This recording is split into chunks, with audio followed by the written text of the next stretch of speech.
Notre Assemblée générale ordinaire de ce jour ne sera donc pas seulement un moment de bilan. Elle est aussi un espace de projection, d'organisation et de consolidation.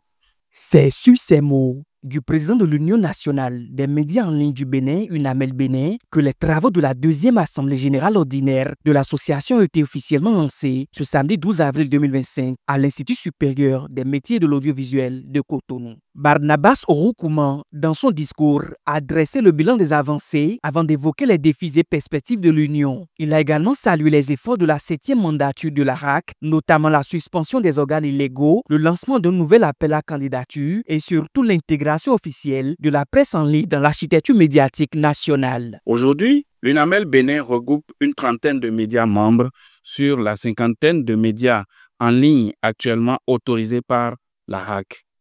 C'est un signe fort de confiance, de cohésion et de mobilisation autour de notre vision commune que nous portons fièrement depuis le 9 mars 2024. À ce titre, je tiens à remercier très sincèrement les honorables conseillers de la 7e mandature de la Haute Autorité de l'audiovisuel et de la communication pour les réformes courageuses engagées. Parmi celles-ci, je voudrais bien souligner la suspension des organes de presse en ligne illégaux, l'appel à candidature en cours pour permettre à de nouveaux médias d'intégrer le paysage légal. Et bien entendu, la reconnaissance officielle des médias en ligne comme composante à part entière du système médiatique béninois. Placé sous le thème « Nouveau code de déontologie et d'éthique, quelle application pour les médias en ligne ?» la deuxième Assemblée générale ordinaire de l'UNAMEL Bénin a connu la participation du représentant de la RAC, du ministère du numérique et de la digitalisation, du président de l'ODEM ainsi que d'autres partenaires. Je voudrais particulièrement remercier l'UNAMEL pour cette activité qui est d'une importance capitale. Vous faites un parcours d'une année, il est toujours intéressant de se rasseoir et de voir dans quelle direction on peut foncer vu tout ce qu'on a eu à vivre ensemble.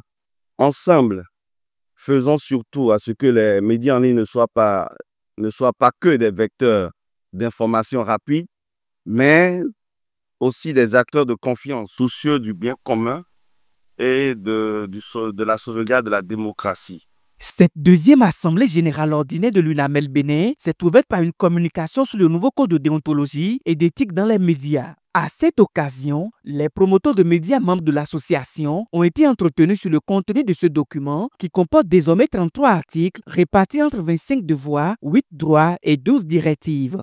L'Observatoire ne marchandera jamais son soutien et sa disponibilité à toutes les initiatives capables donc de révéler une presse de qualité au Bénin, capable de structurer nos productions médiatiques et surtout une presse contributrice en qualité au développement donc, de notre pays. Après ces échanges avec le président de l'ODEM, l'Assemblée s'est ensuite poursuivie avec l'étude des différents points inscrits à l'ordre du jour. Rapport d'activité 2024, compte financier et adoption du plan de travail annuel 2025. Ce dernier, assorti d'un budget de 105 millions de francs CFA, a été validé à l'unanimité par les participants. Il faut noter qu'il est prévu également au cours de cette assise la création d'un comité d'autorégulation qui aura pour mission de veiller au respect du code de déontologie au sein de l'Union. Ce comité pourra interpeller ou recadrer tout journaliste membre d'un média de l'UNAMEL en cas de manquement.